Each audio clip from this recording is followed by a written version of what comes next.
Welcome to the On a Grand Scale podcast with your host, Nyoni. Hello and welcome to On a Grand Scale podcast. This is where we have real conversations about what it takes to scale meaningful work. My name is Nyoni and I'm the founder of Grand Scale. We help founder-led organizations to build systems that let them grow beyond the founder. Because this is what we've learned. We've learned that missions rarely delay because of lack of funding or passion of the team or the founder, but they usually delay because the systems haven't caught up to the vision. So this podcast is exactly about that. We're here to talk about leadership, about strategy, finance, governance, and the hard decisions behind it all. But most of all, we're here to learn from the stories of those who are on a scaling journey, and we want to learn from their stories. And no better person to learn from today than Zanele Njapha. Known to her awesome clients as the Unlearning Lady, Zanele supports the world's best organizations to build cultures where teams can let go of outdated versions of who they were and embrace who they now need to become to thrive. She is the CEO at the Unlearners, award-winning businesswoman. She's a Forbes contributor on navigating organizational change. She's a certified neuro coach for transformative leaders, certified change management consultant.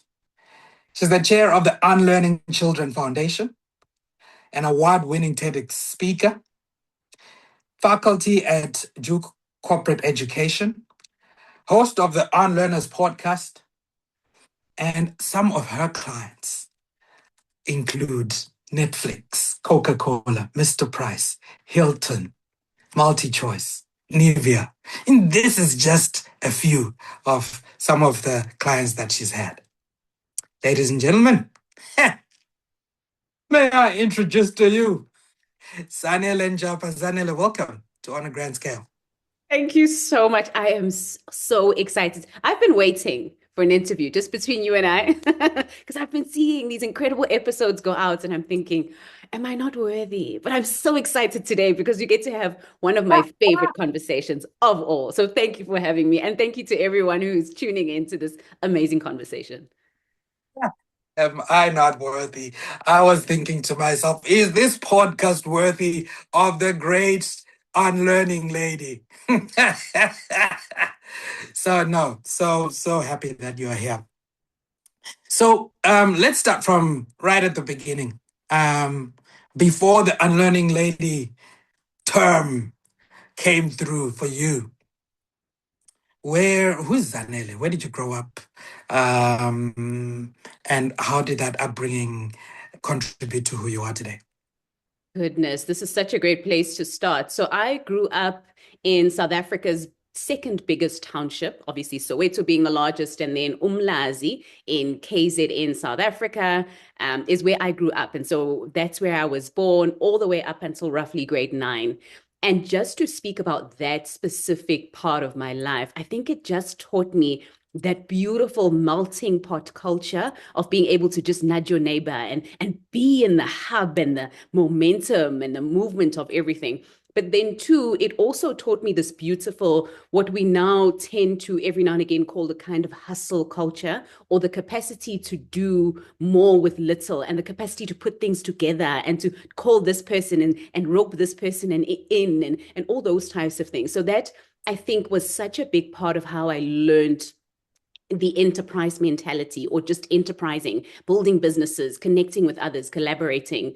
But it did have a little bit of a dusty, gassy kind of energy to it, which I absolutely loved. And then we moved a little after that. And before Zanele became the Unlearning Lady, she was literally a student in education, someone who had a huge passion for supporting the learning of other individuals, for creating space, for facilitating aha moments where people go, oh my goodness, I get it now. I didn't before, or it's okay to change my mind, or I'm growing, all of those types of things. So that's who I was before the entire Unlearning Lady brand started. And the Unlearners was really part of my conversation. I was a curious, inquisitive to a fault even. My father always now says, Zanele, I love you, mntanami, which means my child, but you were a problem child. And even at the time, he used to call me that all the time. But it's that inquisitiveness that I still have to call on, and is actually one of my best traits today. Wow. Okay. So umlazi, huh? Yeah. Uh-huh. And you've mentioned your dad, and I've met your mom. What role did they play in your life? What were they doing? How did they, inspire you? Tell me more about that part of your life. Beautiful. My parents are two of the most incredible people I've had the honor of knowing and being a part of their journeys and having them contribute to mine. So there was a beautiful almost dance between the two of them because my dad was a factory worker through and through, very good with his hands. He was, he had a bit of mechanics going on, a bit of welder going on, very, very practical individual, really an artisan of note. And he worked on the factory floor for years, but in between different organizations.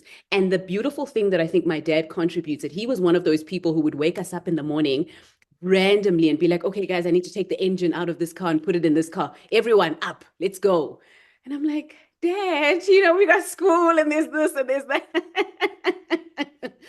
But he was just that person. My dad was just so industrial. He was the kind of person who could take a few things and put them together and create things, but also very, very technical, very hands-on. My mom, on the other hand, was such a beautiful complement and contrast to that because she was very corporate in her approach. So she did banking initially. When I was growing up, my mom was heavily within the banking space as a teller. Then she moved into a little bit of HR and the consulting, in specifically within HR recruitment space. And so I watched her be the person who would help us set up the systems. Let's create a roster for who's going to wash the dishes and the chores. And so it was this beautiful complement of her and this corporate, leadership-y kind of upbringing and perspective. And my dad was like, let's go, everybody on their knees now, let's do this, let's lift this cupboard, or let's so you became these kids that just had this multifaceted capacity to do life. And I think it equipped us so beautifully, both myself and my siblings as well. But yeah, interesting times because with parents comes all of their unresolved, their own personal journey. So you end up then coming into that, whether it's how you learn about money or how you learn about discipline or how you learn about love and all of those types of things. So that was also an interesting dynamic to work with. Yeah. Right. Sounds like an exciting upbringing. So, where did you do school? I did school in a town called Amanzimtoti or Amanzimtoti or Toti, depending on who you are and how you pronounce it. My gosh, how you said it. Stop. Amanzimtoti. Depending. Amanzimtoti, which has a beautiful story all on its own. But from the very beginning, that's where I did my schooling from grade 1 all the way up until matric, or what we call, grade 12, what can be called grade 12. That's where I was. Okay. And then you finish at Amanzimtoti, and what happens next? What informs, did you go to UKZN soon after, or did you have a gap year? What happened there? So I did go to UKZN straight afterwards. I had very different idea of where I wanted to be in the world and what I wanted to do. And I can't even remember exactly what it was. But my mom was really the person who went, this is where I feel you could be in the world. I think you've got a teaching thing. There's something going on there. Explore that and let's see how that works out. And the funny thing, and I've never shared this on a podcast, so your listeners and viewers are going to get a real tidbit, but I actually had the intention of becoming a nun straight after high school, going into the convent full on. You don't say. Seriously, listen, change. So that was going to be my life. And that was the plan I had. And my mom went, okay, explore, find yourself, learn about the world, and then see what you want to do thereafter. So anyway, I entered the university and my specific undergrad was education. And I had a specialization around the foundation intermediate phase, but also educational psychology that I then went to explore a little bit more on a study abroad in Canada. And that was really the area where it was just incredible. It was so juicy. It was so delicious to learn about how human beings and the brain and the psychology of learning and what that actually looks like. And I think that that's where the spark around the unlearning really started. It's the discovering of all of those, psychological insights about how you and I are actually approaching our journeys when it comes to change. But that's where I then went to. And then soon after that, so I started teaching for about 3 years actually. And I felt stretched. I wanted more. I wanted something a little bit different. And I think I'm mixing it up. I think it might have been before I started teaching. I then stopped. And I wanted to do something completely different. And then I explored a master's in diplomacy and international relations with a major in international law, but then also the African continent. And I went over to the USA to explore that. And I did that. I like to say I was an incredible straight A student with a beautiful GPA. And then because life happens, my very, very limited scholarship was not renewed. There wasn't an opportunity for me to study further. And so it definitely does still become one of the things in my mind that I go, where would I be if I had continued down that road? But anyway, nonetheless, it added such a beautiful bow to what I can now do, even though I did have to leave at that time. And then I started teaching, and the rest is history. Okay. So what do you think the education degree and the Canada experience and the US sort of living experience and learning there, what did that contribute to your journey? That is such a great question. I don't think I've ever been asked that question before, but I would say every single thing I think has contributed to my approach, but also my content and how I lead my business and how I create networks. For example, the educational psychology stuff is it's the unlearning. It's what I merge now with my change management consultancy work. And it really brings Right, about that right, beautiful side of how do we actually right. how do we learn? How does a human being Hmm. actually build the neural circuitry that allows for consistent ongoing habit building and all these types of things? So that's definitely a part of it. And it's always been a passion, like I mentioned. But where I see the diplomacy and international relations come through is I have always been the kind of person, and this is why I explored that realm of study, is because I've always been the kind of person that wants to do more in the world. And the reason why I was so attracted to that program was because diplomacy for me is how the world continues to expand. It's how we give value to organizations and bodies like your United Nations that have such a beautiful capacity to lead as far as policy goes within the world. And so now what I'm doing is there's a sense of agency in how I build my business. You sit on the board of our foundation. There's a very, very definite intention to always be giving back and really thinking about how we can contribute to some of the bigger, even if it's not necessarily policy, but shifting some of the big dialogues and conversations in the world. But then two, how I build my business, how I scale, a very big part of that is leveraging my networks, is diplomacy. When I'm sitting across a client who's, not having such a great time and they're thinking about how they navigate their business, it's diplomacy that I call on to go, okay, let's sit down and have a really clear look at what's going on here. How do we pull the different factors together? Everybody breathe, because that's a very big part of diplomacy as well. So all of that does eventually come through. And I love that you helped me to reflect on that. Really nice. Thank you. Yeah, yeah. And I think I've seen that everybody breathe atmosphere you bring to either your speaking engagements or when you work with your clients. It's almost like you have a presence that calms people down first, and then wait until you start speaking. It excites them. Their level of passion goes to the roof. Their level of hope for what is possible also goes up to the roof. And I like that about that atmosphere that you bring into that. Okay, so 3 years into teaching life, and then the quest for more comes out? How does it express itself?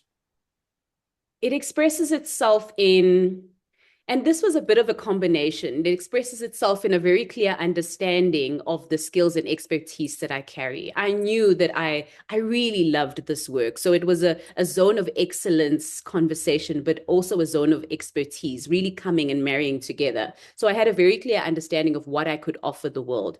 But then, too, there was also a seed that had been planted. So I was always one of those people who was always listening to content or consuming content that would just encourage and uplift me. From the time I was in high school, preparing for exams, those types of things, I was always exposed to stuff that would help me shape and shift my mindsets in order to drive myself towards my goals.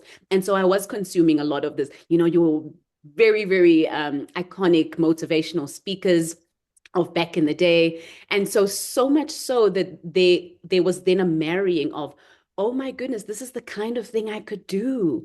Oh my goodness, I love how they do this. And there was always a learning, so much so that I found myself in a position where I would, and this is something that I still get embarrassed about sharing, but you might know the story. I would, at the end of the day, when the children had left, I'd stand up in front of the class and pretend that I was delivering a big keynote presentation to a packed room and everyone was cheering and they were looking at me like, wow, this was incredible. This was so impactful. This was so valuable. Even though there wasn't a concept at all of how, why, what, where to from where you are, because I was a full-time teacher earning a salary that was barely affording me my life. I was constantly borrowing money to just live, and to breathe. And so there was there was really a merging of those two things, an understanding of my skills and expertise, but also just this looming desire around what was possible and what to move into, especially when I got to a point where I started to feel really stretched in teaching. Yeah. Say more. So stretch. What do you mean by that? What was happening there? There was a clash, really. And I mean stretched in the form of maybe my cognitive resources that I was willing to give. So I felt like, oh goodness, I love the space, but I'm spending so much time on administration and I could be moving into something like this. Maybe I could be spending more time with the kids and exploring, because I was a natural sciences and technology teacher at the time. Now we get trained to teach absolutely everything, but at the time that was my thing. And I found myself in a position where I wasn't doing the work that I felt I was better equipped to do, that I enjoyed, that really was my light me up kind of work. And the moment that really defined everything for me was when I was called into the principal's office. And I was given a bit of a smack on the wrists. And I remember walking in there, and I'm going to be honest, Uno, I'm one of those people. I was brought up by my incredible mother to walk the line, to do everything right, not run a red light, pay your fee, like pay your taxes, do all the right things in this world. That was that was my conditioning. And so when this happened, I walked in, my principal was sitting there, my HOD was sitting there, and I remember just a tightening of feeling like I've never been in trouble. What is this? What have I done? Yeah, and that's the moment when I knew, okay, maybe it's time to go. What had happened? I mean, I get what. What's making you sit in that office? What have you done? I'm interested in that story. Okay, so let me explain. Please explain. Okay, so like I said, I used to teach NS and Tech, which is a lot of project work. Because if you think about what NS and Tech is, it's really a combination of what you would call your biology, your physics, your chemistry, but also on the technology side, it's a lot of that exploration around building, creating, and crafting. It's a bit of an engineering, but at that level in primary school. And so there was a lot of project work. Now, when I sat down in the principal's office, the message that was given to me was something around, Ms. Njapha, when we come into your class, some of the children are sitting on the carpet working on their projects. Some of them are at the back of the classroom working, and some are at their desks. and you've got a bit of music going while everyone's working on their projects. We can't have that. Everyone needs to just, settle down. Let's have everyone at their desks. And I did understand it, to be completely honest, because I was one of the younger teachers, probably the youngest teacher on staff at the time. I did have a bit of a vibe, and you know what? These things happen. But I also had that kind of, let's go, guys, let's build, let's create, and let's create an environment that allows you to be your most creative, because that's the subject I taught. But that was the moment where I went, okay, I need to color in between the lines, and I don't think I can do that for much longer. I could be better Right. used elsewhere. And the money was not incredible either. That's not a secret. Sure. Yeah. Sure.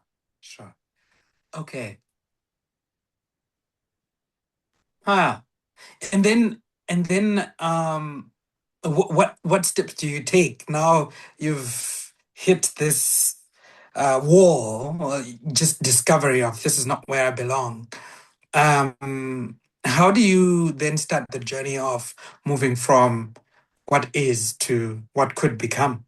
Yeah. That was a really exciting journey. And often it sounds a bit like a fairy tale, but the way that it happened is I then explored, what does it actually look like to become a professional speaker, or a speaking professional, or a facilitator, or a consultant? Because I've got these skills and expertise. How do they translate? And that was the industry, or the space, or the profession for me that felt like a next best, and something I was excited about. So then I was busy Googling, finding out what was possible. And I found the Professional Speakers Association of Southern Africa. And that's really the body, very much like other industry associations, for speakers, trainers, coaches, facilitators, the individuals that do a lot of speaking in their work. And that's when you and I had the beautiful honor of meeting, in one way, I guess, through also a mutual friend. So I joined the PSA, and that very same year, as luck would have it, they had a competition they were running for the very first time. And it was adopted from PSA UK and and it was called Speaker Factor. It's still called Speaker Factor competition. It's for novice speakers, so people that are still trying to speak. The guy Find you pull themselves. in, yeah, the guy you pull in for uncle's wedding, and you're like, hey, come and speak, or come and MC. Just not really super serious, not with the whole profile built, but people that are still trying to get into the industry. And so I entered the competition. At the time, I was living in Durban. So for anyone that's on the East Coast, and I entered the competition and I won in Durban, but by default, because the guy who was supposed to compete against me didn't even show up. So they were like, "Hey, just go, You're the only one. Go represent us." But anyway, as it happened, I did eventually then win at the entire sort of organization, with the different chapters coming together. And the very same day I won, I remember you and I were sitting together right next to each other at the beautiful national competitions, or excuse me, at the event, at the gala dinner. And that At the very same convention, yeah. night, yes, at the convention, that very same night, a gentleman by the name of Graham Codrington, incredible mentor of mine, really one of the best mentors that I think I can point to in my career, approached me and he said, I absolutely loved your talk. And his work is around the future of work, skills for the future of work, strategic insights, those types of things. And he said, come and work with us. We'd love to work with you. He didn't say those exact words on the day. He said, I'll contact you. I'd love to speak to you about an opportunity. But that was pretty much what the opportunity was. And I like to say the rest is history a little bit from that point. Because No, I was I like, believe. bye. Resignation. You're like, yeah, I got. Listen, it's time to bounce. Okay. Um, one of the things that I think about. I mean, you say Speak Effector was for those people that were learning to speak, and then, but I listened to that speech. That was no novice speaking on that platform. Certainly, it feels like, and it felt like you had done it for a long time. When did you discover the speaking gift that you had, and how was it honed through your early years? I would say it was school. It was in school that I started to get a hint of it, and then through university. So in school, every single time it was time for an oral, I would notice that people would pay a little bit more attention to me. But also, so I would notice the reception, that I would do well performance-wise, but then too, I'd notice how I felt. I felt like I was enjoying it. You know, when you taste a really delicious ice cream for the first time, you're like, I think this is going to be my flavor. And so I had a little bit of that. And noticing the reception, I also noticed how I was feeling. And I went, okay. So and the only conclusion I made at the time was, okay, so I'm good at orals. I'm good at the speaking. I'm good at reading. And there was always a little bit of that. And then in university, I joined an organization called Enactus. It was called SIFE initially, Aha. in free enterprise. Right. And then called Enactus. So I was in both because I was there for that transition. And so I joined that organization, and my very first year, which was my first year in university, was also my first year in this organization. And I joined it, and then we all went to camp, which is where within our chapter we would prepare for nationals. And I joined it, and I remember we were preparing now to create the presentation, and the team was getting ready to choose presenters. And a guy next to me, as we were having the conversation as a team, nudged me and he said, I think you would be incredible at that. And I looked at him and I went, really, you think so? And then that's when, we had auditions, mini auditions as a team to see who was going to represent us at nationals. And I was chosen as one of the people. And long story short, our chapter that year won at national level, and we got to fly over to Washington, D.C. to represent the entire country. And I think that's the moment when I knew, okay, so this might be a career thing here. This might be your thing. This might be my thing. Let's see how it goes. Oh my goodness. Okay, so there was history backing you up. Listen, I've done this before. I can go and nail this thing, right? Something there, yeah. Because I also kind of remember the story of Washington. Okay. Hey. So you are done with Speaker Factor, and Graham comes and says, "Hey, I'd love to come and I would love to speak to you later and see what opportunities come along." Then what happens then? So at that point, then we have a conversation because he was very clear. He was like, don't call me, I'll call you. And the whole time when he wasn't calling, I think it was about a week. And I was like, oh my gosh, what's going to happen now? Is this it? And I had drafted my resignation letter already without any confirmation, just because I'm very, very big on that type of thing. But anyway, so I then go to work with Tomorrow Today. And I am literally one of the members of the team of this incredible organization. They support global clients across the world, really helping them think about the future and the future of work, what to do, how to strategize around it, how to navigate the future, what are the key ways. They've got frameworks around how to see the future coming, what are the skills you need to equip your team with.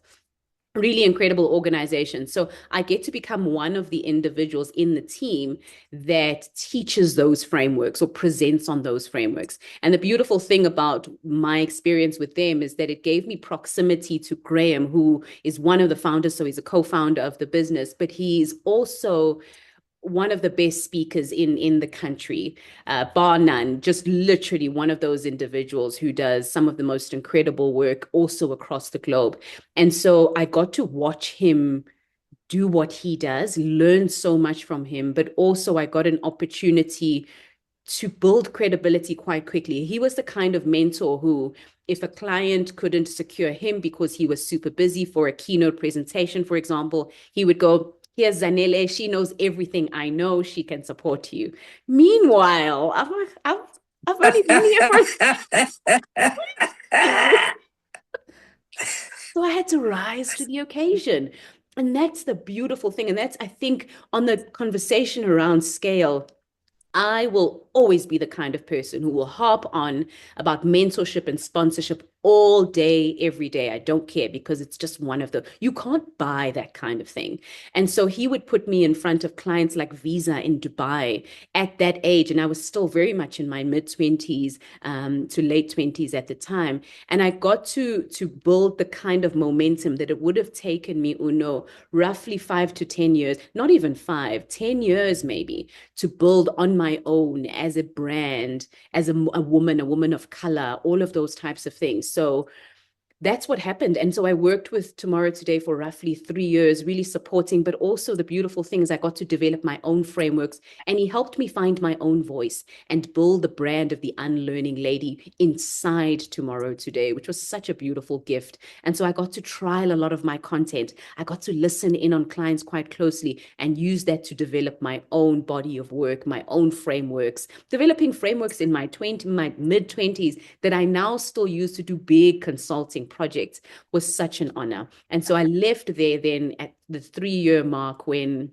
I sort of started to see the brand and the unlearning pick up its own kind of momentum that deserved an entire container on its own. And so that's then when the unlearning, was when the Unlearners was born.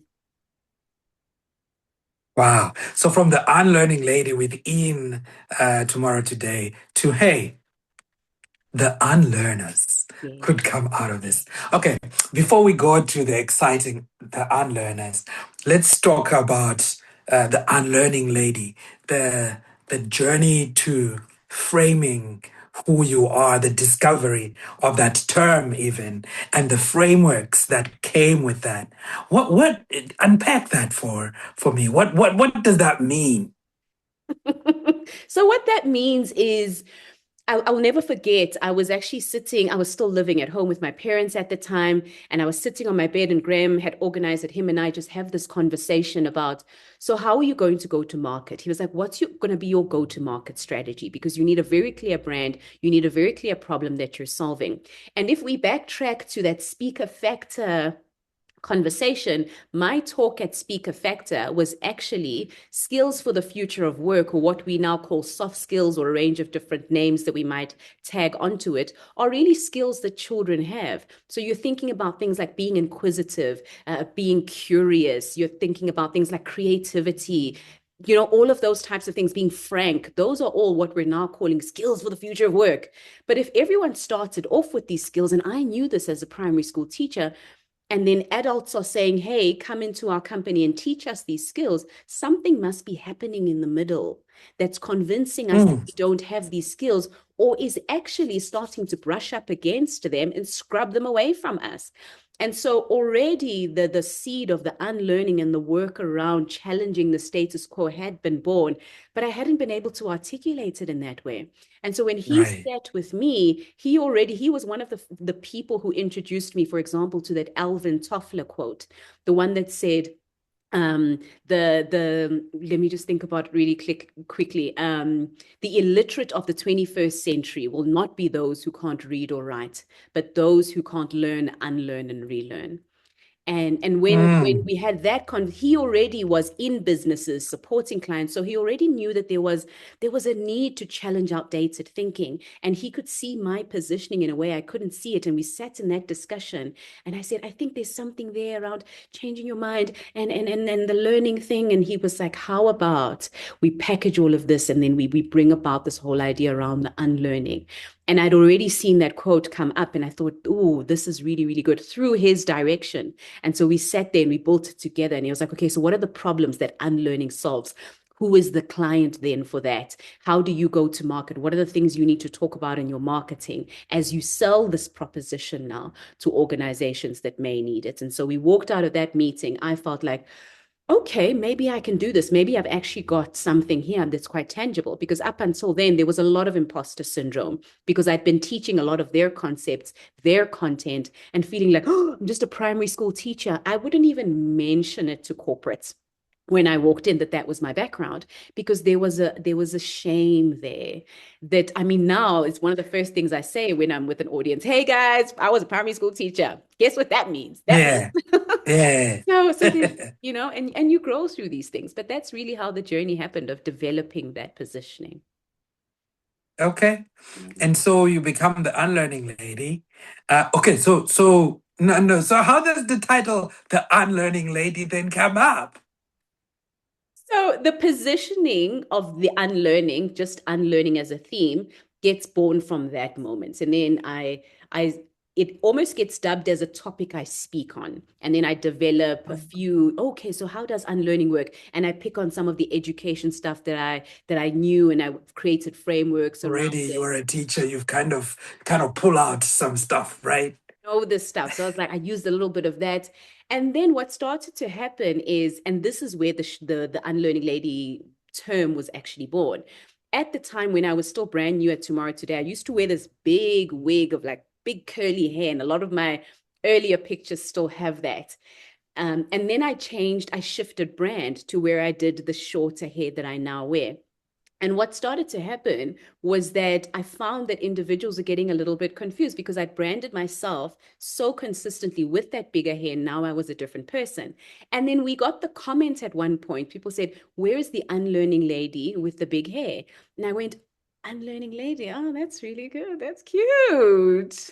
And then it caught. And I went, "Hey, everyone, I'm still the unlearning lady, just with different hair." And it was literally a LinkedIn post that started everything. And I went, I'm going to hold this. And the beautiful thing, and you and I can have a conversation about it later on, though, is branding is so important, but also what I'm now grappling with as I scale is what does it look like now to evolve out of the brand? Because I'm also the kind of person who is diversifying as far as the businesses that I'm creating and what I'm building. So that's also been a tricky one. Maybe you can Yeah. coach me through that. Oh my gosh, I'm still. I know you are big on transitions, but I'm still in love with the unlearning ladies and the unlearners. Okay, so I get where the unlearning lady comes from, and then now, 3 year mark hits, and you feel like it's time to grow. Um, and then the unlearners come up. What does that what inspired that move and that change, and what kind of problems do you see yourself solving then? So the initial agreement that I had with my incredible mentor, Graham Codrington, was that when I felt like I could do a lot of growing outside of the container and the business that he created, then I would just have a conversation with him from the get-go. That was the agreement between the two of us that we'd nodded and almost shook on. And I had started to feel like there was a growth, there was a huge growth that could happen outside of the container. And so I just nudged him and I said, "Hey, this has been amazing and I am forever indebted. But I do feel like I think there's something there."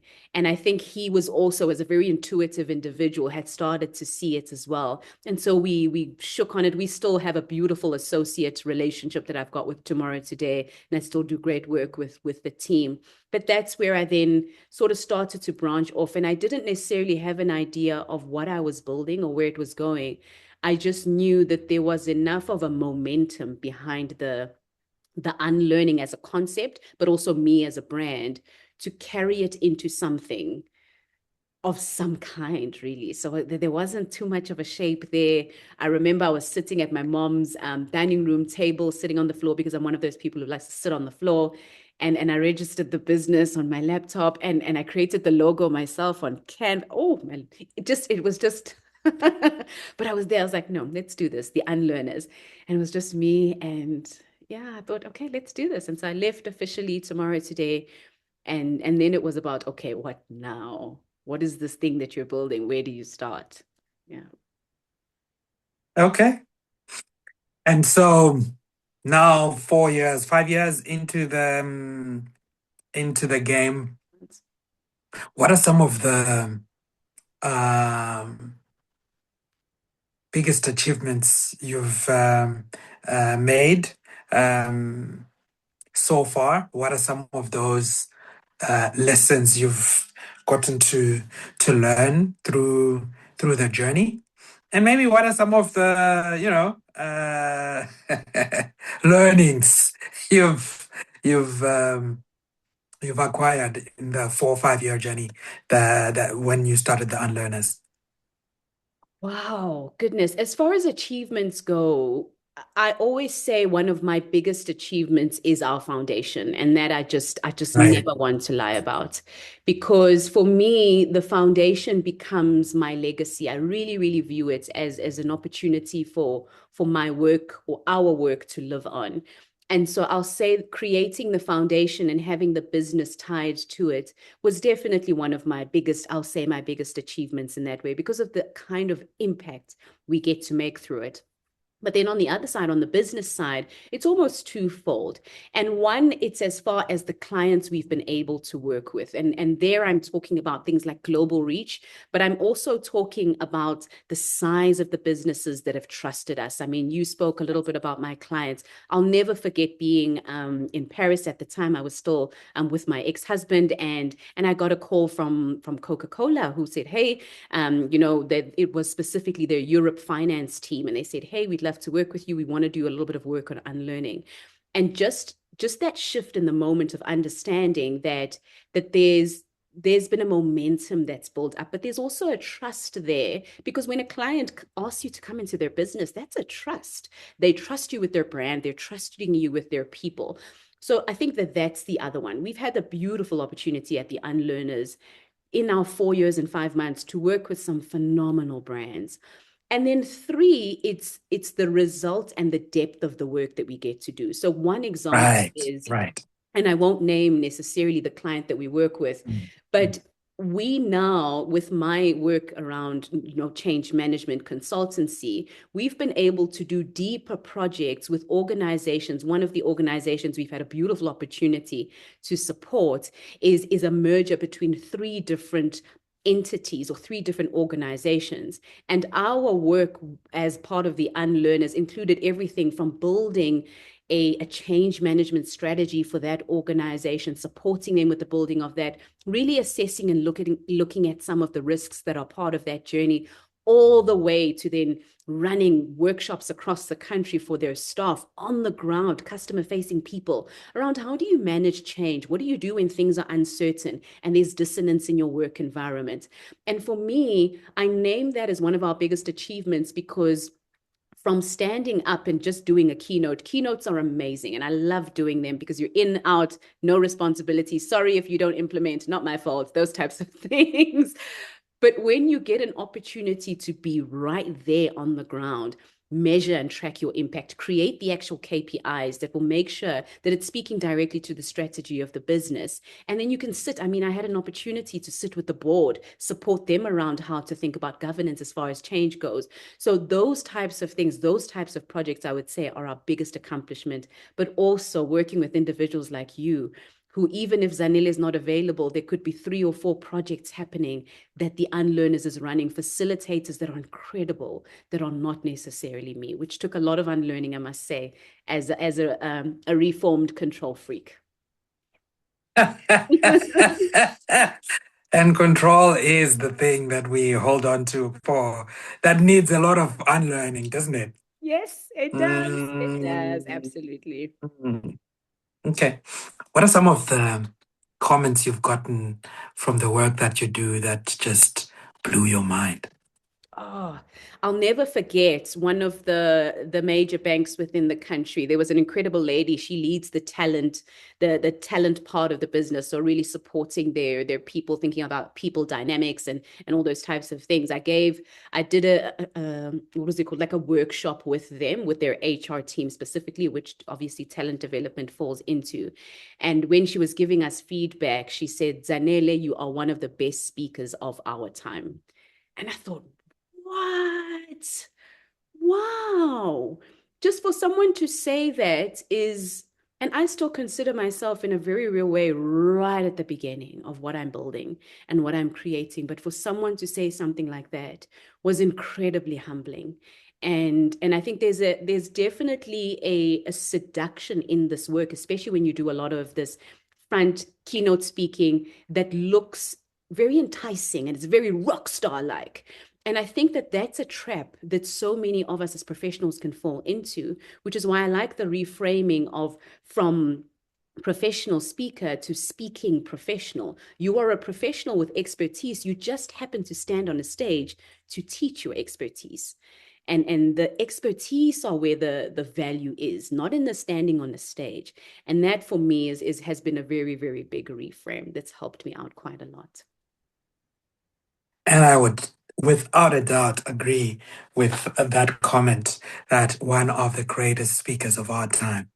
I've from the speaker factor speech up to any time that I get to listen to you, I kind of like the goosebump effect doesn't go away. It comes back. The desire to learn more or the inspiration that comes out of it and what to do with it also comes with it. So we've spoken about the impact, part of the impact that you've had within organizations, and after a merger, that sounds really big, eh? Change management with 3 organizations that are coming together. I think we should definitely talk. And then you spoken about the comments that have come. What are some of the other aha moments that you've had as a speaking professional or as the CEO of the Unlearners or as a podcaster that just got you to, man, Yeah. incredible stuff? Oh man, I think one of the, and this is not necessarily one in particular, but every single time as a founder who was also, and I think a lot of founders start there, who's very delivery and operations focused, and that's how you start your business. And now you have to build the systems, you have to build the team around it.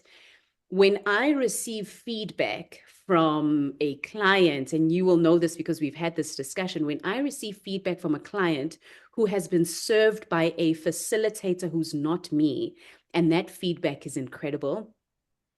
That's just always like, you know how when you're in the moment, especially as a founder who's very, very craft focused, you go, no one can do it like me. I'm going to have to do every project. So how am I going to scale if I'm the one that's delivering every single program?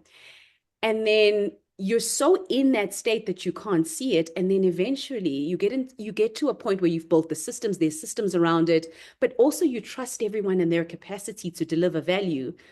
And then you get the feedback and you go, what was I so nervous about? We end up being the person that sabotages, the self-saboteur of your own growth and your own scale. So every single time that comes through, specifically from my mother who helps us with HR and really finding out how our clients are feeling about the work we do, every single time a client's like, mind blown, they were amazing. I will never forget, and this maybe is one specific moment, and this is the last thing I'll say on this, I promise.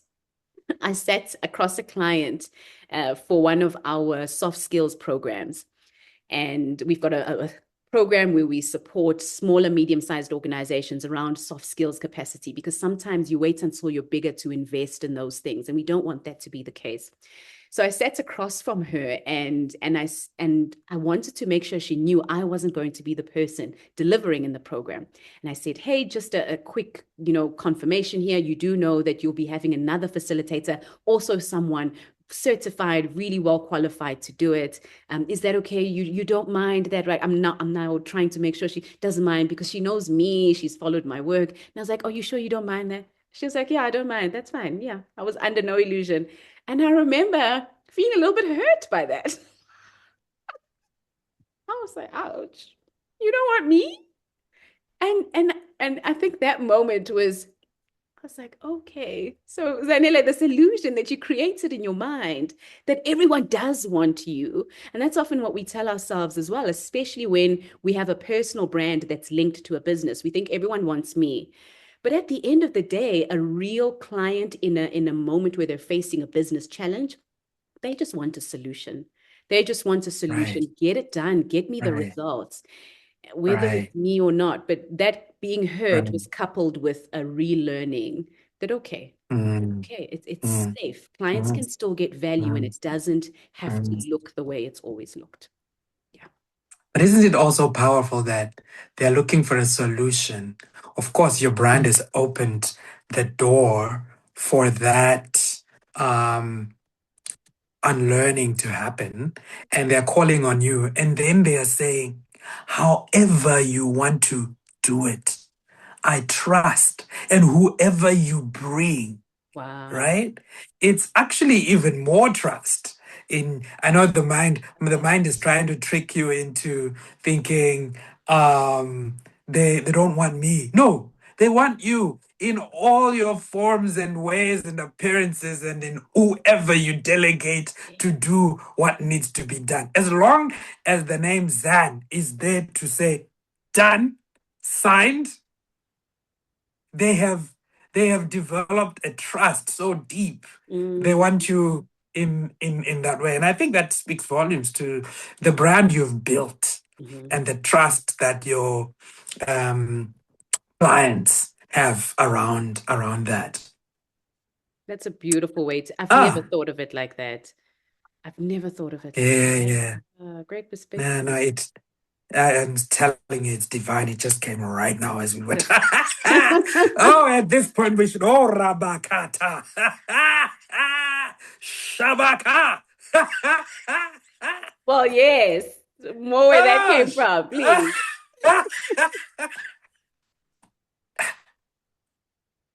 I think that part you've just lit up around the founder and the systems, the building of the systems, and the organizational work having to grow beyond the founder and as that mindset shift. Talk to me more about how you've experienced that transition and and what lessons you've learned from that journey that you've had there. I think the biggest lesson that I've learned from it is it definitely won't happen overnight. And I think about probably 2 years ago, we started having that conversation internally as a business, is what does it look like to somehow segment Zanele from the business? Because my big vision at the time, around 5 years from that point, I wanted to be in a position where I could just sit on the board at the Unlearners and not do so much of the day-to-day work. If anything, I wanted to at least be in my sweet spot of program development and supporting facilitators on the back end and never on the front, maybe on the front to speak about business and what I'd built and all those types of things. And I realized at the time that it's a long-term work, and it's going to take a little longer than I'd anticipated, also because of where the business was at the time. And I think once you've built something over a slightly longer period, maybe it's just me and it's just a bias that I have, because I'm sure that's not the case for everyone. But I felt like maybe if the business was more developed and we built a stronger brand just as a business and as a almost a combination of frameworks, because when people trust your frameworks and your methodology, it becomes easier for them to go, oh, okay, cool. We want to buy this. So whoever's giving it to us, this is what we want. And what the business was at the time and still is in some ways is it's Zanele's business, or it's the Unlearners, as opposed to the business that teaches people how to use the LEAP framework to get from A to B.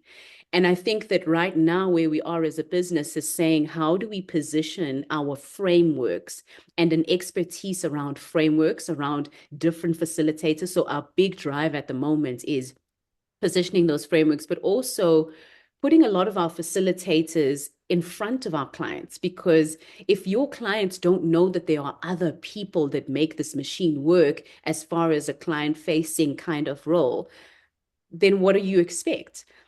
They're not necessarily going to be a little bit more open to it. And so that's one of the things that we are trying to do right now as a business. But I've definitely given myself more time to say, I will allow it to take as long as it takes. Yes, maybe still put in a timeline, but I'll let it evolve over time and see how that shapes everything. I think one of the things, and we touched on this earlier on, that's probed me a little bit to say, maybe start thinking about it a little bit quicker, is that I've recently launched a brand new business.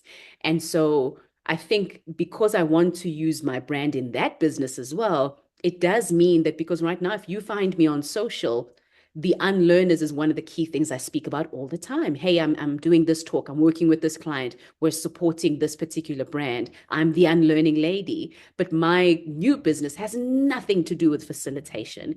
It's a completely different industry. So now I'm grappling with, okay, what now? Does that then take away from the unlearners? How do I make that transition work? And while we haven't figured it out as yet, what we are trying to do, I think, is enough for now.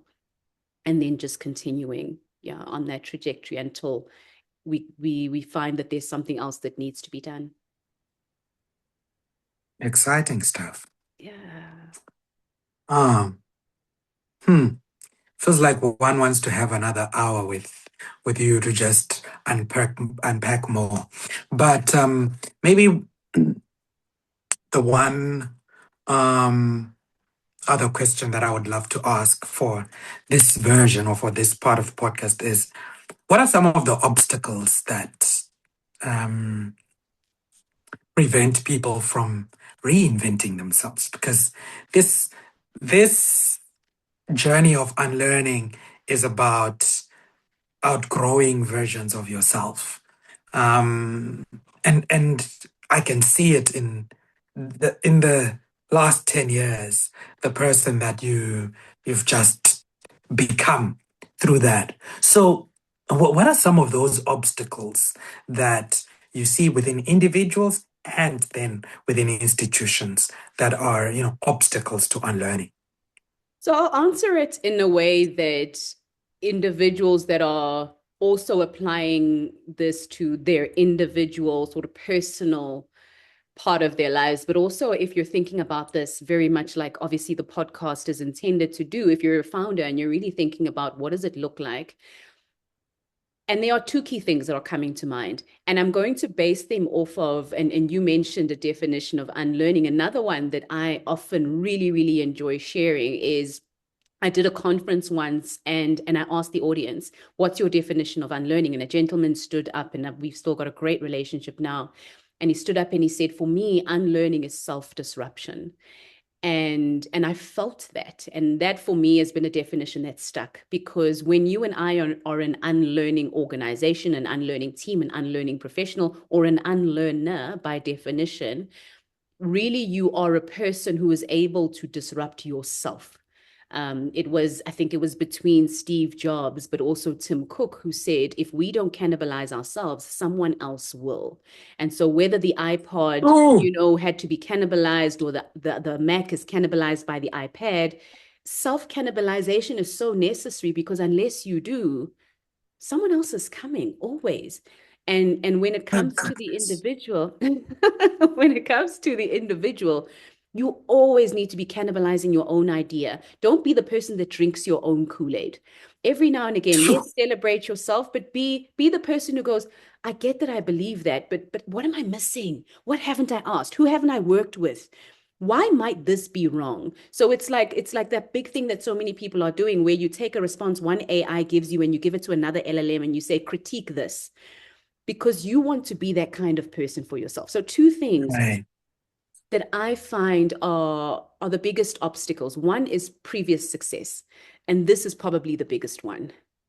Previous success becomes such an obstacle for unlearning, because it creates a sense of complacency. Oh, we know what we're doing. I've been doing this for 4 years, guys. The Unlearners has a great book of clients. We know what we're doing. But we know I'm not going to riff off all of the organizations that we've had to say goodbye to, that were sitting on the Fortune 100 or the Fortune 500 just a few years ago, that have now nowhere to be seen. But it's when you have a mental model or a system or a policy or a product that's worked so well that it hypnotizes you into a sense of permanence that is false. Right. And so you stop self-disrupting.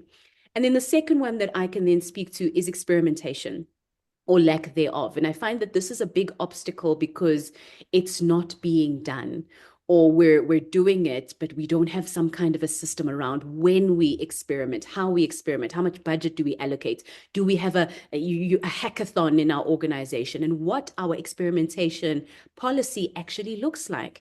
And I think that those are the two biggest things. And it's one of them is on the thinking end, and the other one is on the execution end. So those two things, again, previous success, but then also experimentation. Zanele Njapha, it's been lovely having you on a Grand Scale podcast. Thank you for the impact that you're having in the world. Thank you for being one of the most brilliant and outstanding speakers of our time. And thank you that you will continue to self-disrupt and do even bigger and better things. And I'm super excited to see what is going to come next. But in fact, before I just thank you, I know there is that one last question. On a grand scale, now when we take it to the next 5 to 10 years, what is it that we are looking at? Who is Zanele becoming? And how can we be a part of that? Oh, so the biggest one, I'm going to We, the just name Unlearners. one, is we have our most Yeah. scalable program or product at the Unlearners is it's called the Unlearning Circle. And it's basically our coaching, accountability, community program. It is one of our we've got great results on it. And what I see is unlearners in that program from every single continent and every single country in the world, getting value from the unlearners, getting support on their unlearning journey. That's what I see. And right now it's beautiful because what we bring in is who I've touched, but I see it really, really making a much bigger impact for the business and for our unlearners. And there you have it, Unlearners. The Unlearning Circle is there for you to join and become a part of. This is a movement that's taking the world by storm for sure. And I tell you, if you are any close or anywhere around Zanele and whatever she's doing, you will definitely outgrow versions of yourself. You will definitely self-disrupt. And I dare say you will thank me for having watched this podcast because, this is one of the biggest game changers we've ever had. So thank you, Zan, for coming through, and thank you for your time. All the best. Thank you very much. Thank you so much for having me. Thank you so much. I can't wait to connect with all of the grand scalers out there that are doing amazing things. Thank you so much for having me, Uno, and all the best on your incredible journey. It's great to watch from where I'm standing. Thank you, Zan.